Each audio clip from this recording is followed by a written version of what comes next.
Kuru dan indapatan nago myoma korbia men soda men pyure. Edi korbia men taga tuda toma lo amiyare phaya lambo. The chinjaro nodiyama tinsha jojare dwejang maha tuda toma lo shiga maha sure nameleba yare. Piro zatore ma sula tuda toma soda le shiသေးတယ်။အဲ့ဒါလိုပဲဦးဇင်းတို့ပြပြိုင်အနေနဲ့ဗာဒနတိပြည်ကာတိမဲမှာလည်းပဲပြမတတ်ဆိုတဲ့သားတယောက်ထုံကားတယ်။အဲ့ဒီပြမတတ်ကပောဓိတာရဖြစ်လာမဲ့လူပေါ့နော်။အဲ့ဒါအရွယ်ရောက်တဲ့အခါကျတော့တက္ကသိုလ်ပြည်ကိုပညာသင်လွှတ်ကြတယ်။ကိုယ်တိုင်းပြည်မှာပညာသင်လို့မရဘူးလားဆိုတော့မဟုတ်ဘူးရတယ်။ဒါပေမဲ့ပညာသင်တယ်ဆိုတာမိဘနဲ့ဝေးတဲ့နေရာကိုသွားမှကျွန်းတော်တဲ့သဘောလေးရှိတာကိုပြီးတော့တက္ကသိုလ်ပြည်ကပညာရက်လည်းထုံးကားတဲ့သဘောလေးရှိတာဒါကြောင့်မလို့တက္ကသိုလ်ပြည်ကိုအဲ့ဒီခေတ်ကပညာသင်လွှတ်ကြတာသူတို့နှစ်ယောက်ကရည်စက်လဲပါတယ်လို့ဆိုနိုင်တယ်ဘာလို့ဆိုတော့တက္ကသိုလ်ပြည်ကိုပညာသင်လာတဲ့နေ့မှာကိုပဲတက္ကသိုလ်ပြည်အဝင်မှာလမ်းဈေးရမှာတဲနေတော့အဲ့ဒီတက်ကစားတွေ့လာဆရာကြီးတွေကိုမရောက်သေးဘူးမိတ်ဆွေဖြစ်တယ်အဲ့ဒါဆရာကြီးကိုရောက်တဲ့အခါကျတော့ပညာသင်ကြတယ်ဘုရားလောင်းကအယမ်းမှဉာဏ်ပညာထက်မြက်တဲ့အတွက်ကြောင့်အလွန်မှသိလွယ်တယ်တတ်လွယ်တယ်ဒါကြောင့်ခဏလေးအတွင်းမှာပဲဆရာကြီးရဲ့လက်ထောက်ဖြစ်တယ်ဆရာကြီးတွေကပညာကိုသူလည်းသင်တယ်တပည့်တွေကိုဝိုင်းပြီးတော့ပြန်ပြီးတော့သင်ပေးရတယ်ဆရာတစ်ပိုင်းတပည့်တစ်ပိုင်းပေါ့အထူးသဖြင့်အဲ့ဒီပြမတမင်းသားကိုပြန်ပြီးတော့သူပညာသင်ပေးရတယ်အဲ့တော့တငယ်ချင်းလည်းဟုတ်တယ်ဆရာတစ်ပည့်လည်းဟုတ်တယ်ပေါ့နော်အဲ့ဒါလို့နဲ့ပညာဆုံးလို့တိုင်းပြည်ကိုပြန်ကြမယ်ဆိုတော့ဘုရားလောင်းကသူ့ရဲ့တပည့်ဖြစ်တဲ့တငယ်ချင်းလည်းဖြစ်တဲ့ဒီပြမတကိုစိတ်မချပုံကြည့်ရတာကစိတ်မချစရာအနေအထားဘာကြောင့်စိတ်မချသလဲဆိုတာတော့စာထဲမှာရေးပြမထားဘူးစိတ်မချဘူးဒါကြောင့်တိတိကျကျမှားလိုက်တယ်တိုင်းပြည်မှာကောင်းကောင်းမွန်မွန်နေဖို့ဟုတ်လားအဲ့လိုနဲ့အသီးသီးကိုတိုင်းပြည်ပြန်ရောက်တဲ့အခါကျတော့ဖာခမဲတော်တို့ရဲ့အရာရာဖြစ်တဲ့ဌိနန်းစည်းစိမ်ကိုလွယ်လွယ်ကူကူရကြတယ်ပေါ့ဒီလိုနဲ့ဦးဇင်းတို့ပြမတတ်ရှင်မယံတုတ္တသောမရှင်မယံဆိုပြီးတော့ကိုတိုင်းကိုပြည်မှာအသီးသီးဌိနန်းအုပ်ချုပ်မင်းလုပ်ကြတယ်နောက်တော့ပိသတို့သိတဲ့အတိုင်းပဲပြမတတ်မင်းရဲ့စားတော်ခဲကဘယ်လိုလဲဆိုတော့ယတက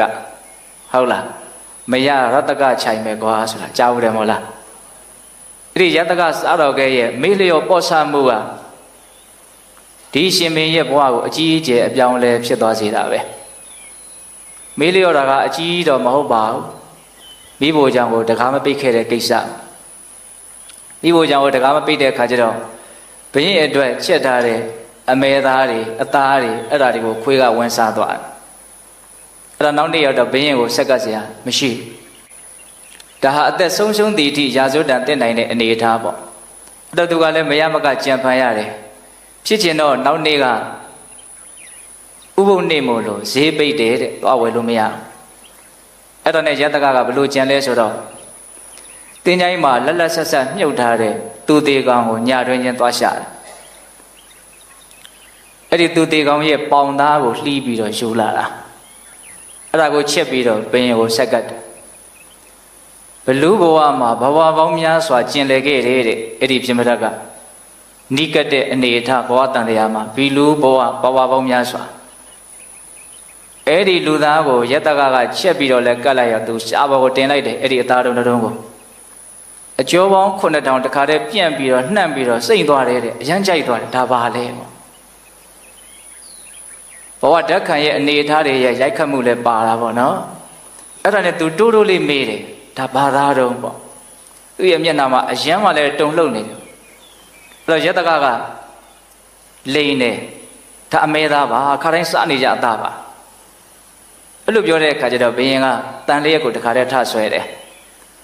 မင်းငါ့ကိုမလိန်နဲ့ငါကောင်းကောင်းသိတယ်ပေါ့ငါစားနေကြတာဟုတ်တယ်မဟုတ်ဘူးဆိုတော့ငါကောင်းကောင်းသိတယ်ဒါကြောင့်မင်းငါ့ကိုမလိန်နဲ့တခါတည်းတန်လျက်နဲ့ထောက်ပြီးတော့မေးတဲ့အခါကျတော့ဘုရင်မင်းနဲ့တက်ရင်လည်းသေရပါလိမ့်မယ်ပေါ့ဒါလူသားပါလူသားလို့လည်းပြောလိုက်ရောဘုရင်ကတခါတည်းမျက်နှာကပြောင်းသွားတယ်ပြောင်းသွားတာကအလိုမကျတဲ့အမူအရာမဟုတ်ဘူးအလိုကျတဲ့အမူအရာတန်လျက်ကိုချပြီးတော့အေးတဲ့ဒီကိစ္စအရေးကြီးတယ်မင်းဘယ်သူမှမပြောနဲ့ဒီရှိကိုတဲ့ငါ့ကိုဘယ်အသားမှချက်ပြီးတော့မပေးနဲ့လူသားကြီးချက်ပေးတဲ့ လူတွေဆိုတာကြိုက်မိကြရကြိုက်တာပဲเนาะတကယ်ကြိုက်လာပြီဆိုလို့ရှိရင်အတိညာဟာမှောင်ကျသွားတဲ့သဘောရှိတယ်ဘုရင်တို့အဝိဇ္ဇာပြည့်စရာသင်္ခါရအစရှိသဖြင့်ပရိစ္ဆေသမုပ္ပါဒေသနာမှာဘာကြောင့်တတ္တဝါတွေဟာလိုချင်တာလဲလို့မေးရင်မသိလို့လိုချင်တာလို့အလုံးမှတ်သားဖို့လေဒုက္ခသစ္စာကိုမသိလို့လိုချင်တာပေါ့မသိလို့လိုချင်တာကိုပဲလူတွေဟာအတိများရတယ်လိုချင်လို့မသိသွားတာကိုကြတော့စဉ်းစားမိခဲ့တယ်ပေါ့မသိလို့လိုချင်တဲ့အပိုင်းရှိသလိုလိုချင်လွန်းလို့မသိသွားတာလည်းရှိတယ်ရချင်လွန်းလို့ညံကန်းသွားတာလည်းရှိတယ်အဲ့ဒါနဲ့ဘုရင်ကဒီကိစ္စအရေးကြီးတယ်ဒါကြောင့်ငါရှိဒီရှိကိုလူသားကြီးဆက်ပြီးတော့ပေးရမယ်အဲ့တော့ဘုရင်မင်းနေရတဲ့နေတိုင်းလူကဘယ်လိုလုပ်ရနိုင်မလဲထောင်ထဲမှာလူတွေအများကြီးပဲတဲ့အပြစ်ကြီးတဲ့ကောင်ကိုအရင်စားတတ်တယ်ဟုတ်လားရက်ဆက်တယ်နော်အဲ့လိုနဲ့ဦးဇင်းတို့လူရင်းပဲပြောမှဖြစ်မယ်ဟုတ်လားထောင်ထဲကလူကုန်ပြီဆိုတဲ့အခါကျတော့ရှားတော်သားကနောက်ထပ်ရောက်မလာဘူးထောင်ထဲကလူတွေကိုထောင်ချတဲ့လူတိုင်းပြန်ပြီးတော့လွတ်လာတယ်ဆိုတာမရှိဘူးအကြောင်းမျိုးမျိုးကြောင့်သေတယ်ဆိုတဲ့စည်ရင်ပဲထွက်လာတာရှားတော်သားလည်းအလွန်နည်းသွားတယ်အဲ့ဒါနဲ့ဘုရင်ကဘာကြံပေးလဲဆိုတော့အဲ့လိုဆိုလို့ရှိရင်တဲ့လမ်းပေါ်မှာအတပြားထောင်တုပ်တွေကိုပြစ်ချတာကြလို့ကောက်မိလို့ကတော့အဲ့ဒီလူတခိုးပဲဆိုပြီးတော့ထောင်ထဲဆွဲခံရမယ်ထောင်ထဲရောက်ရင်တတ်တယ်ဒါနောက်ကျတော့လမ်းပေါ်မှာဘယ်လိုအတပြားတို့ပြစ်ချထားလို့မှဘယ်သူမှကောက်မလို့မရှိကြည့်တော့မကြည့်ရဘူးတဲ့ကဲလူတွေဥပဒေလိုက်နာတယ်ဆိုတာနော်ကြောက်လို့လိုက်နာတာနော်ဟုတ်တယ်မဟုတ်လားစဉ်းစားနော်အများကြီးတွေးတယ်ရှိတယ်ဟုတ်လားအဲ့ဒါနဲ့ဘယင်ကဘလို့ဆက်ပြီးတော့အကြံပေးတော့လူရအောင်ဘလို့လုပ်ရလဲဆိုတော့ညမှာထွက်တဲ့လူတွေကိုတိတ်တိတ်ဆိတ်လိုက်ပြီးတော့တတ်တယ်ညထွက်တဲ့လူကိုတတ်တာနော်အဲ့ဒါလိုနဲ့နောက်ကျတော့ညလည်းဘယ်သူမှမထွက်ရဲဘူးခက်တာကလူတက်သွားပြီဆိုလို့ရှိရင်ဒီရှုဖြိုးတဲ့အသားတွေဟာအကုန်ပါသွားတယ်အဲ့ကြောင့်ရာဒီတိုင်းသူပြည်သားတွေကဒါဟာသွေးရိုးသားရိုးမဟုတ်ဘူးလူသားစားတဲ့လူရှိတယ်ဘယ်သူစားလဲတာမသိတယ်ပေါ့အဲ့ဒါနဲ့ဝိုင်းပြီးတော့နန်းရင်ပြင်မှာអော်ကြတာ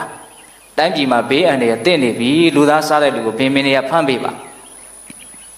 လူသားစားတဲ့လူဖမ်းပေးရမယ်ဆိုတော့ဘယင်ကဘယ်သူသွားဖမ်းသူ့ကိုယ်သူလက်ထိတ်ခတ်ဖို့ပဲရှိတယ်ဟုတ်လား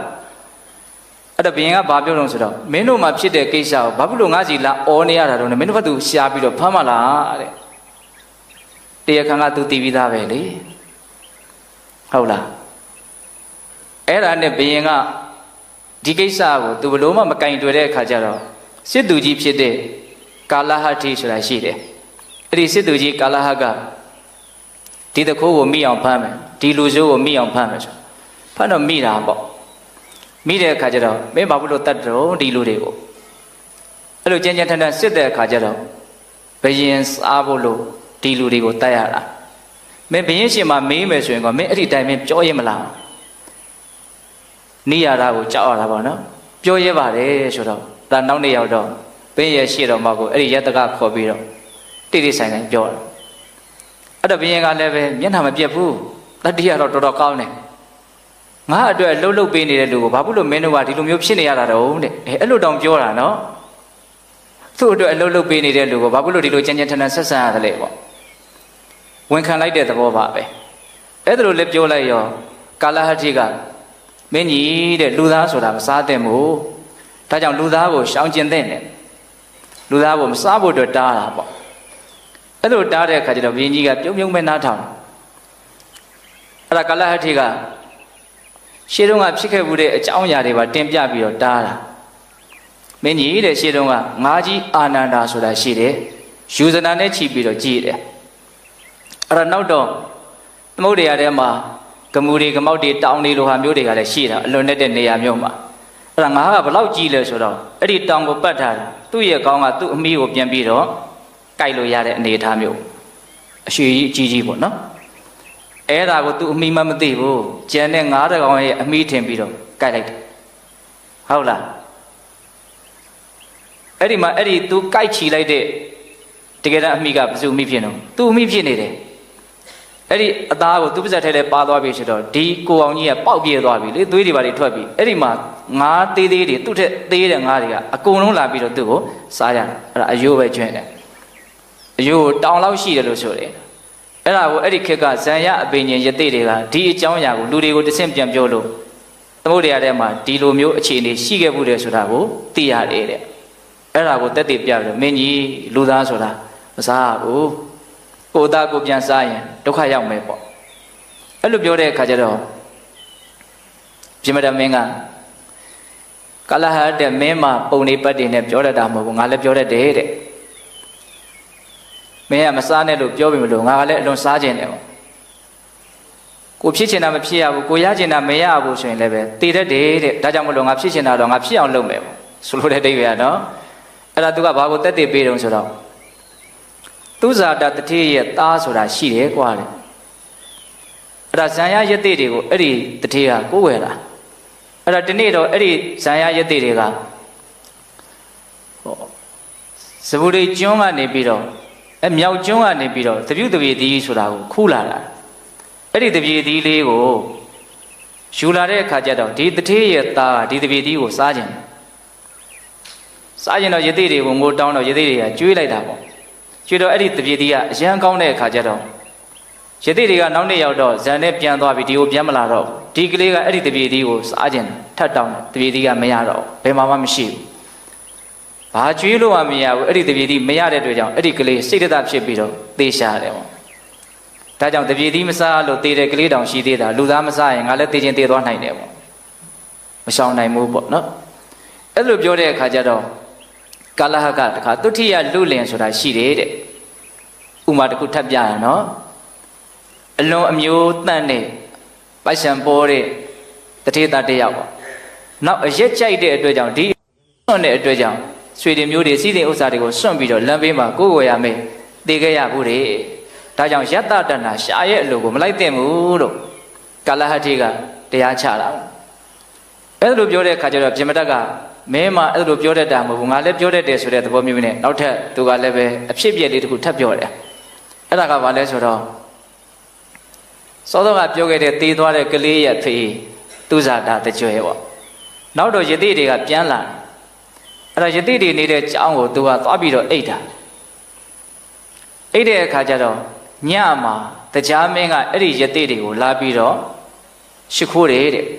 အဲ့တော့တရားမင်းရဲ့နောက်ကနေနတ်သမီးတွေပါလာတယ်လို့ဆိုတယ်အဲ့ဒါကိုကျောင်းရဲ့အတွင်းထဲကနေပြီးတော့ကပ်ပေါက်ကြားကနေအယောင်ထွက်နေတာကိုကျောင်းမှာလိုက်ပြီးတော့အိတ်တဲ့အဲ့ဒီတကြွယ်ကချောင်းပြီးတော့ကြည့်အနတ်သမီးတွေကိုလည်းမြင်ရောအဲ့ဒီနတ်သမီးတွေရဲ့ပုံမှာဆွဲလန်းတယ်အိမ်လည်းရောက်ပြီလဲဆိုရောနတ်သမီးပေးကြည့်ပြီးတောင်းနေတဲ့အိမ်မှာရှိတဲ့အမျိုးသမီးတွေကိုတစားဆင်းပြီးတော့ပြတယ်ဒါနတ်သမီးမဟုတ်ဘူးဒါဘလူးမတွေလို့ပြောတယ်တဲ့ဟောဒီလိုနဲ့လူရင်းလှည့်ရင်းနဲ့ပဲနတ်သမီးအာယုံကိုမြင့်မိတဲ့အတွက်ကြောင့်မရလို့အဲ့ဒီသူဇာတတထေဟာအသက်ဆုံးရဘူးတဲ့ဒါကြောင့်ငါလည်းပဲလူသားမစားရင်သေခြင်းသေသွားနိုင်တယ်မရှောင်နိုင်ဘူးပေါ့အဲ့လိုပြောတဲ့အခါကျတော့ကာလဟတိကနောက်ထပ်ပုံတစ်ခုထုတ်ပြန်တယ်သူ့ရဲ့ရှင်မင်းကိုနှမျောလို့ပေါ့နော်ဟင်းသာကိုတောင်းဇတ်တူသားကိုစားလို့ပျက်စီးရတယ်ဆိုတဲ့ဇတ်တစ်ခုရှိတယ်အဲ့ဒါလည်းပေးတယ်လို့ကြားဦးမယ်ထင်ပါတယ်နော်ပင်ကိုကြီးကတလလျင်ဒီကူပေါက်ကိုຫນွေကျိုးလောက်ရှိတဲ့နတုခန္ဓာကိုကထွက်တဲ့အမြင်နဲ့ရစ်ပတ်ထားတာအောက်ကဟင်းသားတွေကမိုးလေးလားဒီထဲမှာတလေးစပယ်နှံကိုချီးပြီးတော့နေကြတာအဲ့ဒီဟာကိုဖောက်ပြီးတော့ထွက်ရတာတစ်နှစ်မှာတော့မိုးက4လနဲ့မဟုတ်ဘဲနဲ့9လလောက်ရွာနေတဲ့ခါကျသူတို့မထွက်နိုင်အဲ့တော့ဒီဟင်းသားတွေကဘာလုပ်ကြတော့စားစရာမရှိတော့အချင်းချင်းစားကြတာအချင်းချင်းစားတဲ့ခါကျတော့ဒီຫນွေဒီပင့်ကူရဲ့အမြင်တွေကိုဖြတ်ပြီးတော့ဖောက်နိုင်တဲ့ဟင်းသားကအားမရှိတော့သူမဖောက်နိုင်ဒါကြောင့်မလို့ပင့်ကူကအဲ့ဒီဟင်းသားတွေအကုန်လုံးကိုဂူထဲမှာတကောင်ပြီးတကောင်စားတာဇတ်တူသားကိုစားတဲ့အတွက်ကြောင့်အားပြက်ပြီးတော့ဟင်းသားကိုယ်တောင်ပျက်စီးခဲ့ရဘူးတဲ့ဒါကာလဟတိကလူသားကိုမစားဘူးတရားချတာပေါ့နော်အဲ့လိုပြောတဲ့အခါကျတော့ပြမတတ်ကထပ်ပြီးတော့ပုံတစ်ခုပြောမယ်လို့သူကလည်းစဉ်းစားတာအဲ့ဒီမှာတိမခံနိုင်တဲ့လူကဘယ်သူလဲဆိုတော့ဝိုင်းဝန်းကြည့်နေကြတဲ့ပြည်သူလူထုတိုင်းသူပြည်သားကတိမခံနိုင်တော့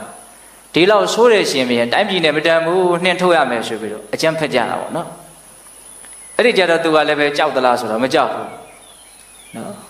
ဂိုင်းနဲ့မင်းတို့တိုင်းပြည်ကိုမနေရဘူးဆိုရင်လည်းငါထွက်ပါမယ်ဒါပေမဲ့ငါ့ကိုတန်လျက်တစ်ချောင်းရဲ့အိုးတစ်လုံးရဲ့ငါရဲ့စားတော်ကဖြစ်တဲ့ယတ္တကရဲ့တော့ပေးလိုက်များများမတောင်းဘူးနော်တန်လျက်ရဲ့အိုးရဲ့စားတော်ကယတ္တကရဲ့အဲ့ဒီသုံးခုယူပြီးတော့ထွက်သွားတာ အဲ့ဒါယတကကလူကိုရှားရတယ်တောထဲမှာနေတာသူ့အခြေအနေလေးကခက်ဆန်းဆန်းပဲဟုတ်လားနောက်တော့ဒီနေ့တော့ယတကကအစာရှာမရခဲ့ဘူးလူရှာမရခဲ့ဘူးဆိုတော့ပင်မင်းမြတ်ဒီနေ့တော့တယောက်မှမရခဲ့ဘူးမရလည်းကိစ္စမရှိပါဘူးကွာအိုးသာတဲပါလို့ပြောတဲ့အဲ့ဒီယတကကိုပဲတတ်မှာနော်ယတကဟာသူ့ကိုချက်ပြုတ်မဲ့အိုးကိုသူကိုယ်တိုင်တည်ခဲ့ရတယ်အဲ့ဒါအိုးလဲတည်ပြီးပြီဆိုတော့အဲ့ဒီယတကကိုတတ်ပြီးတော့စားအဲ့ဒီအချိန်ကစပြီးတော့သူစားဖို့တာကိုသူကိုယ်တိုင်ရှားရတယ်ဒီလိုနဲ့အချိန်ကာလကြာလာတဲ့ခါကျတော့ဘာဖြစ်လာလဲဆိုတော့နော်ပုံနာတယောက်ကိုသူလိုက်ပြီးတော့ဖမ်းတာသူ့ရဲ့တောထဲကဖြတ်တဲ့ပုံနာတယောက်ကိုလိုက်ဖမ်းတာအဲ့ဒီပုံနာကဒီတောထဲမှာဒီဘောဓိတာရတောင်းကျမ်းတယ်ဆိုတာကိုသိလို့လူအများကြီးကိုပတ်စံပေးပြီးတော့ငှားလာတာအဆောင်ရှောက်လုပ်ဖို့ပေါ့ဒါပေမဲ့ तू ကမကြောက်ဘူးငါဟဲ့ဘောဓိတာရဆိုပြီးတော့ဖမ်းတာအဲ့ဒါလူတွေကအကုန်လုံးပြားပြားဝဲရတယ်သူ့ရဲ့အရှိန်ကလည်းရှိတယ်ဒါပေမဲ့လူတွေကဒီပုံနာကိုဖမ်းသွားပြီလဲဆိုရောသူ့စီကပတ်စံယူထားတာတို့ဒီတိုင်းလက်လွတ်လိုက်တော့အဆင်မပြေသေးဘူးဆိုတော့ဝိုင်းပြီးတော့ညာတန်ပြီးတော့လူအားနဲ့သူ့ကိုလိုက်ကြတာအဲ့ဒီတော့လည်းသူနည်းနည်းတော့ထိတ်လန့်မှုရှိတယ်ပေါ့အဲ့ဒါနဲ့ပုံနာကိုထမ်းပြီးတော့သူပြေးတာပြေးနေဦးဇင်းတို့ဒီခြုံဘုတ်တစ်ခုကိုကြော်လိုက်တဲ့အခါမှာဟိုဘက်ကရှားငုတ်တို့သူခြေအောင်နဲ့တက်ပြီးတော့နင်းမိတယ်အဲ့ဒီမှာသူတန်ရာရတယ်ရတဲ့ခါကျတော့ဒီတိုင်းပြေးလို့တော့မလွတ်ဘူးဆိုပြီးတော့အဲ့ဒီပုံနာကိုချထားခဲ့တယ်နောက်ကလူတွေကလည်းပဲပုံနာရပြီကို့အရှင်သခင်ရပြီဆိုတော့ဆက်မလိုက်တော့ဘူးပေါ့အဲ့ဒီမှာဖြစ်လာတဲ့အနေအထားကဘာလဲဆိုတော့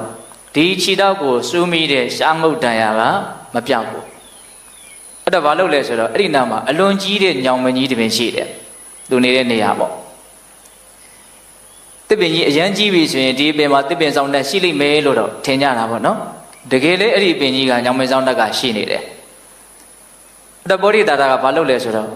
ညောင်မဆောင်တက်မင်းကိုတိုင်တယ်တဲ့ဒီအနာကို9ရက်အတွင်းသာပျောက်အောင်လုပ်ပေးနိုင်မယ်ဆိုလို့ရှိရင်တရားတစ်ပါးသောမင်းတို့ရဲ့သွေးနဲ့ပူဇော်ပါမယ်ရောအဲ့လိုတိုင်တယ်လားအဲ့ဒါနတ်ကမလို့သူ့ရဲ့အနာကပြောင်းလဲသွားတာတော့မဟုတ်ဘူး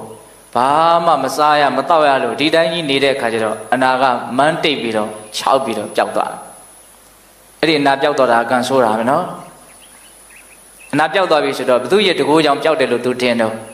နတ်ရဲ့တကိုးကြောင့်ပျောက်တယ်လို့ထင်တာနော်ဒါကြောင့်နတ်ဟာသူ့ကျေးဇူးရှင်ဖြစ်သွားတယ်အဲ့ဒါနဲ့ငါဂရိတီရမယ်ဆိုပြီးတော့တရားတစ်ပါးသောမင်းတွေကိုဖမ်းဖို့သူကြိုးစားနေတယ်ဖြစ်ချင်တော့ဗာလဲဆိုတော့လွန်ခဲ့တဲ့ဘဝကသူနဲ့တငယ်ချင်းတော်ခဲ့တဲ့ဘလူးကမသေးဘူးရှိတယ်အဲ့ဒီဘလူးကသူ့ကိုဗဒလက္ခဏမန္တန်ဆိုတာပေးတယ်တဲ့အကြာအတောင်မှန်တက်ပေးလိုက်တယ်လို့မျိုးပေါ့ဟုတ်လားသူပို့ပြီးတော့စွန့်သွားတယ်အဲ့ဒါနဲ့မင်းတွေကိုအများကြီးလိုက်ဖမ်းတယ်ဖမ်းရတိုင်းသောမင်းတွေကိုသူကလက်ဖွားကိုဖောက်ပြီးတော့အဲ့ဒီညောင်မဲမှာ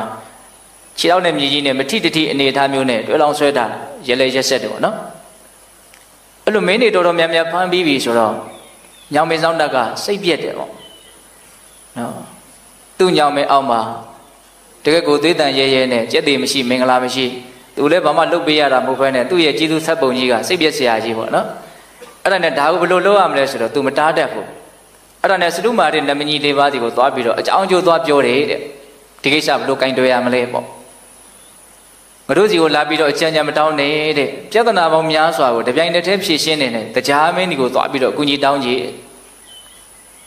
အဲ့ဒါညောင်မင်းဆောင်တက်ကတရားမင်းဒီရောက်သွားတယ်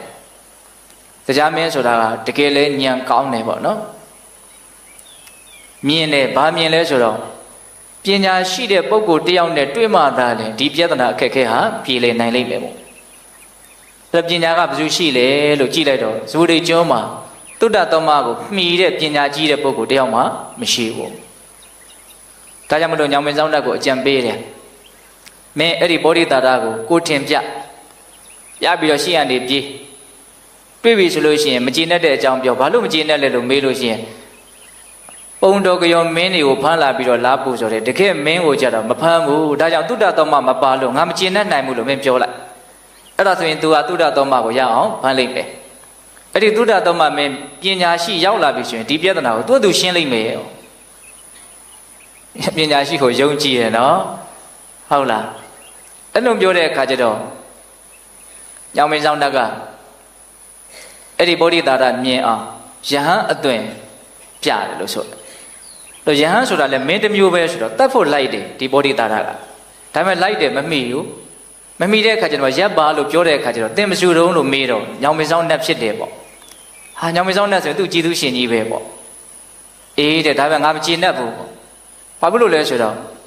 တုဒ္ဒသမမင်းမပါလို့အဲ့ဒါလိုလေပြောလိုက်ရောတုဒ္ဒသမမင်းကိုသူဘာလုပ်မလို့ဖမ်းမယ်လို့အဲ့ဒီမှာသူစဉ်းစားတယ်အဲ့ဒါနဲ့တုဒ္ဒသမမင်းကိုဖမ်းဖို့သူအများကြီးကြိုတင်ပြင်ဆင်ရတယ်အဆောင်အကျက်လည်းများလို့ပေါ့အဲ့ဒါဘယ်လိုဖမ်းမလဲဆိုတော့ဘယ်နေ့ဘယ်အချိန်မှာတုဒ္ဒသမမင်းဟာခေါင်းစည်းမင်္ဂလာပြုတ်လိုက်မယ်မင်္ဂလာကံတော်မှာအဲ့လိုဆိုရင်အဲ့ဒီမင်္ဂလာကံတော်တွေကိုငါအရင်ဆင်းထားပြီးတော့ကြာရွက်ကိုခေါင်းဆောင်းပြီးတော့တာတာလေးအဲ့ဒီထဲမှာပုံနေမယ်အဲ့ဒီတည်းနဲ့သူသွားဆောက်ဟုတ်တယ်အဲ့ဒီနေ့မှာတုဒ္ဒသမမင်းဟာဆင်းစည်းပြီးတော့မင်္ဂလာကံတော်ကိုခေါင်းစည်းမင်္ဂလာပြုဖို့ထွက်လာတာအဲ့ဒါလမ်းမှာဘာနဲ့တွေ့လဲဆိုတော့နန္ဒပုံနာဆိုတာနဲ့တွေ့တယ်တဲ့အဲ့ဒီနန္ဒပုံနာကရက်ပြီးတော့ဘင်းမင်းနေရာတကားထားလို့တကားထားလျင်တရားတန်တဲ့နော်တတရဟဂါထာတွေကိုဘင်းမင်းမြတ်ကိုနော်ဆက်တတရားရှိပါတယ်ပေါ့ဒါကတ္တပမြတ်စွာဘုရားရှင်ကိုရမြတ်ကြီးဟောခဲ့တဲ့ဂါထာတွေလို့နာမည်ကြီးတယ်ပေါ့ဟုတ်တယ်အဲ့ဒါအမှန်လည်းပဲကတ္တပမြတ်စွာဘုရားဟောခဲ့တဲ့ဂါထာ၄ပုဒ်ဒီဂါထာတွေကိုဟောလို့ရှိရင်များသောဖြင့်တကားထားလျင်နော်တရားပူဇော်ကြလို့တရားတန်ဂါထာလို့ဒီလိုမျိုးနာမည်ရှိတယ်တဲ့အဲ့လိုမျိုးနန္ဒပုံနာကနော်လမ်းပေါ်ကနေပြီးတော့ရှောက်တဲ့အခါကျတော့တုဒ္ဒသမမင်းကအေးတဲ့အဲ့ဒါလို့ဆိုရင်အခုငါခေါင်းစည်းမင်္ဂလာသွားပြုမှာမို့လို့ခေါင်းစည်းမင်္ဂလာပြုပြီးပြီတန်တန်ရှင်းရှင်းဖြစ်ပြီဆိုတော့မှနန်းတော်မှာငါအဲ့ဒီဂါထာ၄ပုဒ်ကိုနာပါမယ်အခုတော့ငါခေါင်းစည်းမင်္ဂလာသွားပြုလိုက်ဦးမယ်ဒါကြောင့်နန်းတော်ကစောင့်ပါလို့ချိန်ထားခဲ့တယ်အဲ့ဒါနဲ့ခေါင်းစည်းမင်္ဂလာပြုဖို့မင်္ဂလာကံတော်ကိုသွားတော့ပောရိတာရကစဉ်းစားတယ်ဘယ်အချိန်မှဒီမင်းကိုဖမ်းရမလဲဒီအချိန်မှဖမ်းမယ်ဆိုလို့ရှိရင်တော့သူ့မှာဝတ်စားထားတဲ့အဝတ်စားတွေကအလေးကြီးငါအလကားလေးနေလိမ့်မယ်ပေါ့ဟုတ်လားအဲ့ဒီလက်ဝတ်စားတွေအစင်တရာတွေအကုန်လုံးဖြုတ်ထားပြီးခေါင်းစည်းမင်္ဂလာပြုတ်အံ့စေအချိန်ကလေးမှငါဖမ်းမယ်လို့သူကတေချာကြည့်နေတယ်နော်အကုန်လုံးအဝတ်စားအစင်တရာတွေဖြုတ်ပြီးတော့ခေါင်းစည်းမင်္ဂလာပြုတ်ပြီဆိုတဲ့အချိန်မှာအဲ့ဒီကံလေးကနေခုံထွက်တယ်ဘလူပေးထားတဲ့မန္တရဲ့အစွမ်းလဲပါမယ်ပေါ့နော်ဩရိတာရလို့သူချင်းဝါလိုက်တာနဲ့စောင့်နေတဲ့အဆောင်ချက်တွေအကုန်လုံးကကြောက်လန့်ပြီးတော့ပြားပြားဝတ်တယ်လို့ဆိုတယ်ဒါလည်းသူ့ရဲ့အစွမ်းပေါ့နော်အဲ့ဒီအချိန်မှာပဲတုဒ္ဒသမမင်းကိုပခုံးနဲ့ထမ်းပြီးတော့သူပြေးတာဒီပြင်မင်းတွေကိုဖမ်းပြီဆိုရင်တော့ခြေတော်နဲ့ချောင်းကနေဆွဲတယ်တဲ့နောက်ပြန်ဆွဲသွားတာအဲ့ဒါသူ့ရဲ့ဖနှောင်းနဲ့အဲ့ဒီဘယင်ရဲ့ခေါင်းနဲ့ကိုရိုက်ပြီးတော့သူကပြေးတာဒါပေမဲ့ဒီတုဒ္ဒသမမင်းကတော့သူ့ရဲ့ဆရာလည်းတော်ခဲ့ဘူးတဲ့သူကိုယ်တိုင်ကလည်းလေးစားမှုကြည်ညိုမှုရှိပြီးသားညောင်မင်းဆောင်နတ်မင်းကြီးကျင်းတဲ့အောင်လို့သာသူကလှုပ်ရတာဖြစ်တဲ့အတွက်ကြောင့်ဘယ်လိုလုပ်တော့ဆိုရိုးရိုးသေးသေးပဲပခုံးပေါ်ကနေထမ်းသွားတာအဲ့လိုထမ်းသွားတဲ့ခါကျတော့ဟိုကခေါင်းစည်းမင်္ဂလာပြုတ်ရဲ့တန်လန်းကြီးကနေထမ်းခံရတာဆိုတော့ခေါင်းကဆပင်ကကြီးကတစက်စက်သူ့ဘောကိုကြားတယ်ပေါ့အဲ့တော့သူကဘယ်လိုထင်လုံးဆိုတော့ဩငါရဲ့ဆရာပညာရှိလာပါတယ်ဆိုတဲ့မဟာတုဒ္ဒသမမင်းကြီးလည်းပဲသေရမှာတော့ကြောက်ရှာသားပဲမျက်ရည်ကျတယ်လို့ထင်တယ်ဟုတ်လားတရားမှာကြောက်သလားဘာလို့မျက်ရည်တွေကျနေတာတော့တရားမှာမကြောက်ပါဘူးတဲ့ငါမျက်ရည်ကျတာလည်းမဟုတ်ဒါပေမဲ့ငါစိတ်မကောင်းတာတခုတော့ရှိတယ်မင်းငါကိုအောက်ခဏချပါဦးပြေလို့တဲ့နေရာရောက်သွားပြီဆိုတော့ပြောကြတာပေါ့နော်အဲ့ဒါနဲ့အောက်ကိုခဏချတဲ့အခါကျတော့မင်းငါကိုလှုပ်ပါငါတေချာပေါက်ပြန်လာခဲ့ပဲဘာဖြစ်လို့ငါပြန်ကျင်တာလဲဆိုတော့နန္ဒပုံနာကငါ့ကိုဟောပြမယ်ကတ္တပမြတ်စွာဘုရားရှင်ရဲ့ဂါထာ၄ပုဒ်ဆိုတာကိုငါနာဖို့အယံစိတ်အားထက်သန်နေတယ်ပေါ့အဲ့ဒါကိုငါနာဖို့နန်းတော်မှာလေတိတိကျကျချိန်ထားခဲ့တယ်ဒါကြောင့်မင်းငါ့ကိုလှုပ်ပါငါတေချာပေါက်ပြန်လာခဲ့ပါမယ်ဆိုပောရိတာရကပြုံးတယ်ပေါ့နော်ကိုယ့်ကိုတတ်မဲ့နေရာကိုတေချာပေါက်ပြန်လာခဲ့မယ်ဆိုတာအဲ့ဒါဖြစ်နိုင်မှာမလားမယုံဘူးပေါ့နော်မင်းမြဲတဲ့ဒါဟာမဖြစ်နိုင်တဲ့ကိစ္စပဲကိုယ့်ကိုတတ်မယ်ဆိုတာကိုသိတဲ့နေရာမှာပြန်လာမယ်ဆိုတာဘယ်လိုလုပ်ပြီးတော့ဖြစ်နိုင်မှာမတော့မယုံဘူးဆိုတော့ပောရိတာရာတဲ့တီလာရှိတဲ့ပုဂ္ဂိုလ်ဆိုတာဘယ်တော့မှလိန်ညာတယ်လို့မရှိဘူးလိန်ရတာတဲ့တေရတာကကောင်းသေးတယ်တဲ့တီလာရှိတဲ့လူတယောက်အတွက်အဲ့ဒီမှာဘုရားလောင်းကရဲရဲဝံ့သူ့ရဲ့နော်တစ္ဆာမှာတီးတဲ့သဘောကိုပြောပြတာပေါ့။ဘာပြောတော့ဆိုတော့ဒီလောကကြီးမှာနေတွေလတွေပြုတ်ကြရဤတဲ့ငါဘယ်တော့မှမှုသားမပြောဘူးတဲ့။ဟုတ်လား။မြစ်တွေအညာကိုဆမ်းပြီးတော့တက်သွားရဤငါဘယ်တော့မှမှုသားမပြောဘူးတဲ့။နော်စီးစင်းနေတဲ့မြစ်တွေအပေါ်ဆမ်းပြီးတော့တက်သွားခြင်းတက်သွားမယ်ငါဘယ်တော့မှလိန်ညာတဲ့စကားမပြောဘူးပေါ့နော်။ ဟောဒီကဘာမြေကြီးပြန်ပြီးတော့လှမ်းပြီးတော့မှောက်ခြင်းမှောက်သွားလိမ့်မယ်တဲ့ငါဘယ်တော့မှမှုသားစကားမပြောဘူးတဲ့တော့မြင့်မို့တောင်ကြီးနေရာရွေ့ခြင်းရွေ့သွားလိမ့်မယ်ငါဘယ်တော့မှမှုသားမပြောဘူးတဲ့မင်းငါနဲ့အတူတူနေခဲ့ဘူးတာငါဘယ်တော့မှလိန်ပြောတာကိုမင်းတွေ့ဖို့လေပေါ့နော်အဲ့လိုပြောတဲ့အခါကျတော့ပောဋိတာရကသူ့ရဲ့ဆရာကိုလေးစားမှုလည်းရှိတဲ့အခါကျတော့ပြန်လာမှတေချာရဲ့လားတေချာတယ်အဲ့လိုဆိုရင်မင်းကြီးကြိမ်မာတဲ့ကြိမ်ခိုင်းတာနော်အဲ့ဒီခေတ်ကကြိမ်တာကသူကဒီဓာတ်တို့တန်လျက်တို့လှမ်းတို့အဲ့ဒါကိုကင်တွဲပြီးတော့ကြိမ်လို့ရှိရင်သူကဒါကကြောက်စရာအကောင်းဆုံးကြိမ်တွဲမှုလို့ဆိုနိုင်တယ်ပေါ့အဲ့ဒါပေါ့သုဒ္ဓသောမကအဲ့ဒီဓာတ်ကိုကင်ပြီးတော့ကြိမ်တာသူပြန်လာခဲ့မယ်ပေါ့အဲ့ဒါဗောဓိတာရကဘယ်လိုစိတ်ကူးလဲဆိုတော့စိတ်ထဲမှာနည်းနည်းနူးညံ့မင်းကြီးကိုငါပြန်လွတ်မယ်သူ့စိတ်တွေးထဲမှာပြန်လာခြင်းလဲလာမလာခြင်းလဲနေပါစေတကယ်လို့ညောင်မင်းဆောင်တက်ကမကြည်နပ်ဘူးဆိုရင်ငါရဲ့လက်မောင်းသွေးကိုပဲဖောက်ပြီးတော့ငါသုဒ္ဓသောမမင်းရဲ့ကိုစားဆိုပြီးတော့ဒီလိုပဲပူဇော်လိုက်တော့မယ်မင်းကြီးစိတ်ဆင်းရဲတော့သူသိမ့်မကြည့်ချင်ဒါပေမဲ့ပြန်လာခြင်းလဲလာပါစေမလာခြင်းလဲနေပါစေသူ့စိတ်ထဲမှာအဲ့ဒီတွေးရှိတယ်အဲ့တော့မင်းကြီးကိုပြန်လွတ်လိုက်တဲ့အခါကျတော့မင်းကြီးကနတ်တော်ကိုပြန်သွားတာပြန်တော့အပြင်ဘက်ကစစ်တပ်ကစောင့်နေတာရှိတယ်သူ့လူတွေစောင့်နေတာရှိတယ်နော်အဲ့ဒါမင်းကြီးကအဲ့ဒီအစောင့်နေနဲ့တိုင်းပြည်ပြန်ဝင်ပြီးတော့ဘာလုပ်လဲဆိုတော့နန္ဒပုံနာဟောတဲ့ဂါထာ၄ပုဒ်ကိုအဲ့ဒီမှာနာတာအဲ့ဒီဂါထာ၄ပုဒ်ကဟိုတုန်းကဦးဇင်းတို့လောက်နန်းသာသနာပြုရှင်တော်ဘုရားကြီးဥဒ္ဓမသာရနော်အမြဲတမ်းရွတ်ဖတ်တာရှိတယ်နော်1000တန်ဂါထာများ300တန်ဂါထာများနာမည်အမျိုးမျိုးတော့သူကတော့ရတာပေါ့လေအဲ့ဒီဂါထာ၄ပုဒ်ကကောင်းတာတော့လည်းပဲအမှန်ပဲမကောင်းမေးနေမလားလေဘုရားဟောထားတဲ့ဒေသနာတွေပဲဟုတ်လားအဲ့ဒီဂါထာ၄ပုဒ်ကိုနည်းနည်းလေးမှတ်ကြည့်မယ်နော်တကိန်ဒေဝမဟာရာဇတပ္ပိဟောတိတမဂမောသာနံသင်္ကတိပါဠိတိနာတပ္ပိဘဟုသင်္ကမောတဲ့ပထမဂါထာလေးကအဓိပ္ပာယ်ကဘာပြောတော့မဟာရာဇမင်းမြတ်တပ္ပိသူတော်ကောင်းတို့နဲ့တကိန်ဒေဝတစ်ကြိမ်သားလျင်ယောတမဂမောအကျင့်ပေါင်းဖော်ခြင်းသည်အဋ္ဌိရှိ၏သာသင်္ကတိထိုသို့ပေါင်းဖော်ခြင်းသည်နံထိုသို့ကိုပါဠိတိစောင့်ရှောက်၏အတ္တပိသူတော်မဟုတ်သူယုံမာတို့နဲ့ဘဟုကျိန်ဖန်များစွာယောသင်္ကမောအကျင့်ပေါင်းဖော်ခြင်းသည်နံထိုသို့ကိုနပါဠိတိမစောင့်ရှောက်တဲ့ဒီဘက်ကဘာပြောတာတော့နောက်သူတော်ကောင်းအနေနဲ့တစ်ချိန်လောက်ပေါင်းလိုက်ရခြင်းဟာအဲ့ဒီတစ်ချိန်လောက်ပေါင်းလိုက်ရတာကိုအကြောင်းပြုပြီးတော့အဲ့ဒီသူတော်ကောင်းတွေရဲ့စောင့်ရှောက်မှုအကျိုးကျေးဇူးပြုမှုဆိုတာကိုရတယ်သူယုံမာတို့နဲ့ကြတော့အချိန်ပေါင်းရာချီပြီးတော့ပေါင်းရတင်းရတော့လည်းပဲအဲ့ဒီသူယုံမာကြောင့်ကောင်းကျိုးချမ်းသာရတယ်စောင့်ရှောက်တယ်ဆိုတာမရှိဘူးတဲ့သူတော်ကောင်းနဲ့သူယုံမာရဲ့တန်ဖိုးကိုပြောတာနော်ဒါကပထမဂါထာနည်းနည်းပဲဦးဇင်းတို့ရှင်းပြနိုင်မယ်ဟုတ်လားနောက်ထပ်ပြောစရာတွေအများကြီးရှိတယ်နော်နောက်ဒုတိယဂါထာကဘာပြောတော့တပ္ပိဒေဝသမာတိထတပ္ပိကုဗ္ဗေထတန်ထဝံတတံတတ္တမမညာယတေယောဟောတိနပပိယောတဲ့ရာဇမင်းမြတ်တပ္ပိဒေဝသူတော်ကောင်းတို့နဲ့တာလင်သမာတိထပေါင်းဖော်ကုန်ရ၏တပ္ပိသူတော်ကောင်းတို့နဲ့တန်ထဝံပေါင်းဖော်ခြင်းကိုကုဗ္ဗေထပြုကုန်ရ၏တတံဖျားဆရှိသောပညာရှိတို့၏တတ္တမသူတော်ကောင်းတရားကိုအင်ညာယသိ၍တေယောအထူးသဖြင့်မြတ်သည်ဟောတိဖြစ်၏ပါပိယောယုံညံ့သည်နာဟောတိမဖြစ်ရတဲ့ဒီဘက်ကမပြောတာတော့သူတော်ကောင်းတွေနဲ့ပေါင်းသူတော်ကောင်းတို့နဲ့ပေါင်းခြင်းကိုအကြောင်းပြုပြီးတော့တကယ်လို့သူတော်ကောင်းတရားကိုသာသိရမယ်ဆိုရင်အဲ့ဒါမြင့်မြတ်မှုသာလည်းဖြစ်နိုင်တယ်ယုံညံ့မှုဖြစ်နိုင်ဘူးတဲ့တနည်းအားဖြင့်အမျက်ဖယ်ရမယ်အရှုံးဆိုတာဘယ်တော့မှမရှိဘူးတဲ့နောက်သူတော်ကောင်းနဲ့ပေါင်းရမယ်သူတော်ကောင်းနဲ့ပေါင်းလို့ရှိရင်သူတော်ကောင်းတရားကိုသိရလိမ့်မယ်သူတော်ကောင်းတရားကိုသိရပြီဆိုရင်တော့ယုံညံ့မှုဆိုတာဘယ်တော့မှမရှိဘူးမြင့်မြတ်မှုသာနဲ့သိကြပါဦးဖြစ်လိမ့်မယ်လို့ပြောတာဒါကဒုတိယဂါထာပါနော်နောက်တတိယဂါထာပါပြောတော့ရှီရန်တိဝေရာဇရထသူစိတ်တာအထောတရိတံပိစရံဥပေတိတတင်စဓမ္မောနာစရံဥပေတိတန်တော်ဟဝေတပ္ပိပုဝေတယံတိအဓိပ္ပာယ်ကဘာပြောတော့ရာဇမင်းမြတ်သူစိတ်တာကောင်းစွာစမ်းကြယ်ကုန်သော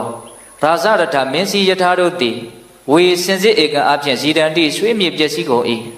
အထောထုံမတပါတရိတံပိဒီခန္ဓာကိုယ်ကြီးတည်လိပြီစရံအိုခြင်းသို့ဥပိတိရောက်တတ်၏တတံသူတော်ကောင်းတို့၏ဓမ္မောစနိဗ္ဗာန်တည်းဟုသောတရားတွေကစရံအိုခြင်းသို့နဥပိတိမရောက်တန်တော်ဘုရားဆရှိသောသူတော်ကောင်းတို့သည်တပ်ပြီးနိဗ္ဗာန်တည်းဟုသောသူတော်ကောင်းတရားကိုဟဝေစင်စစ်ဧကံပဝေတယံတိချီးမွမ်းကြကုန်၏တဲ့နော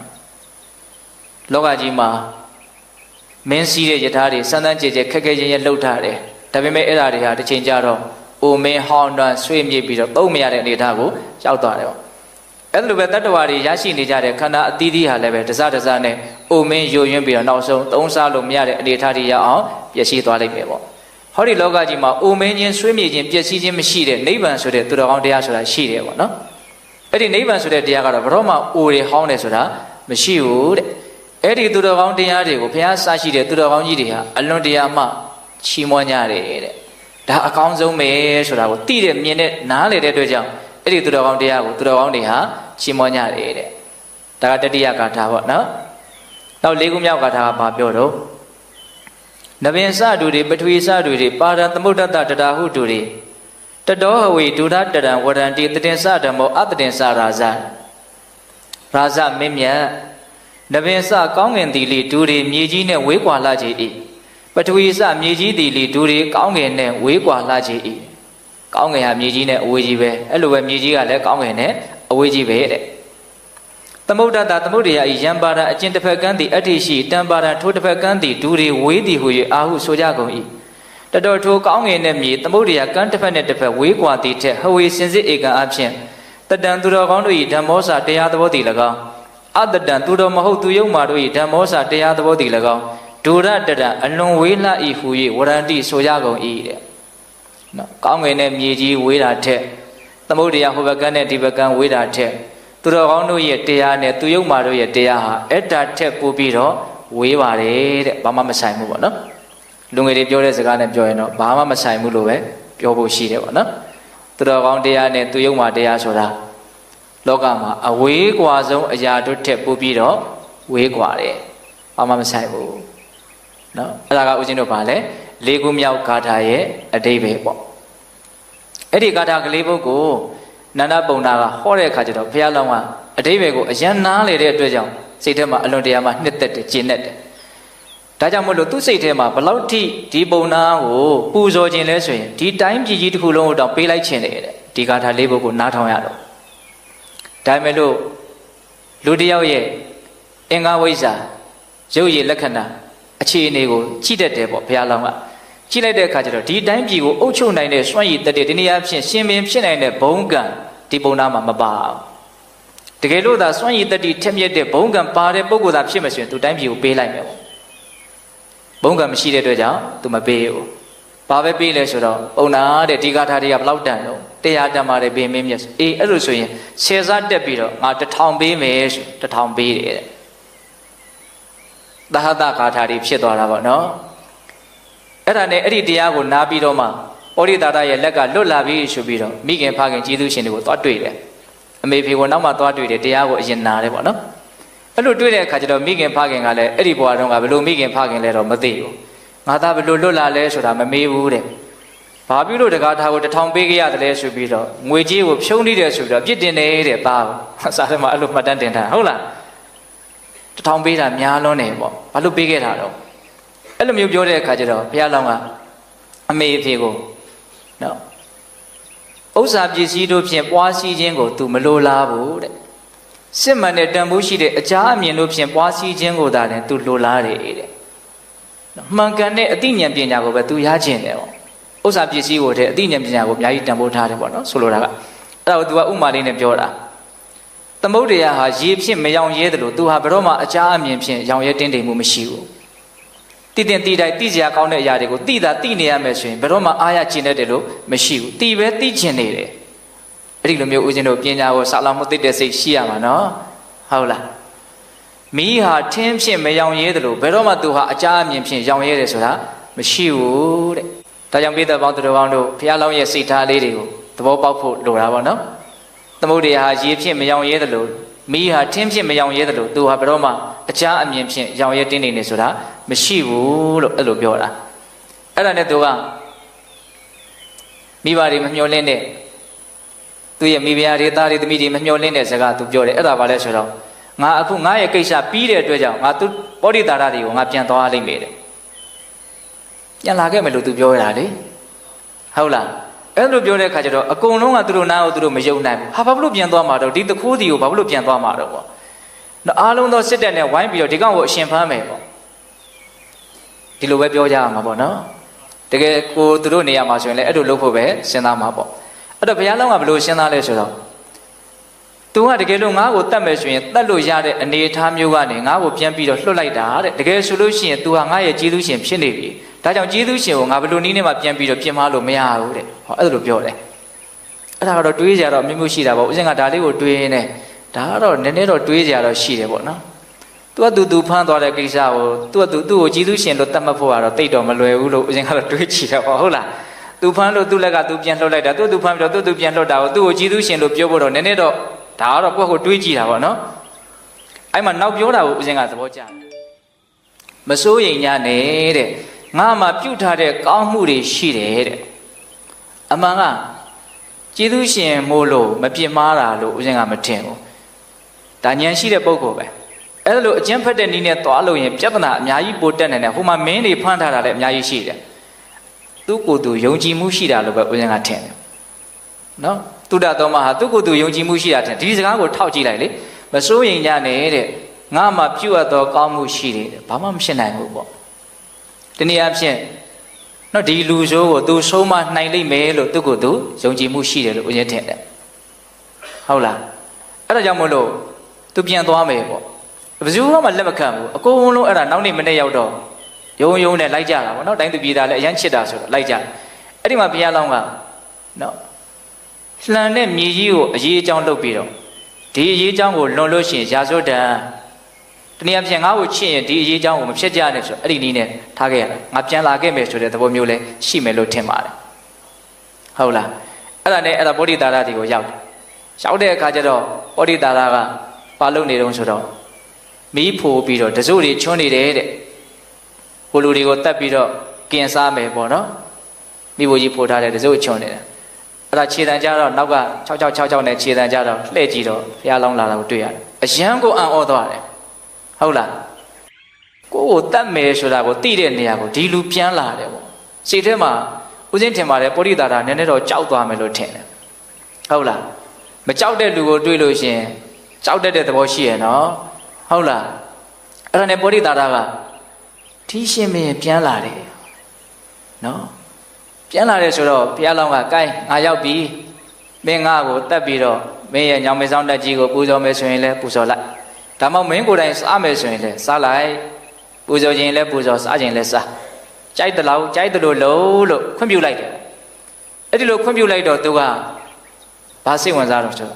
့ဘာကြောင့်မကြောက်တာလဲဆိုတာကိုသူအကြီးကျယ်စိတ်ဝင်စားတယ်စဉ်းစားနော်အဲ့ဒါဘာလို့မကြောက်တာလဲလို့သူတွေးတဲ့အခါကျတော့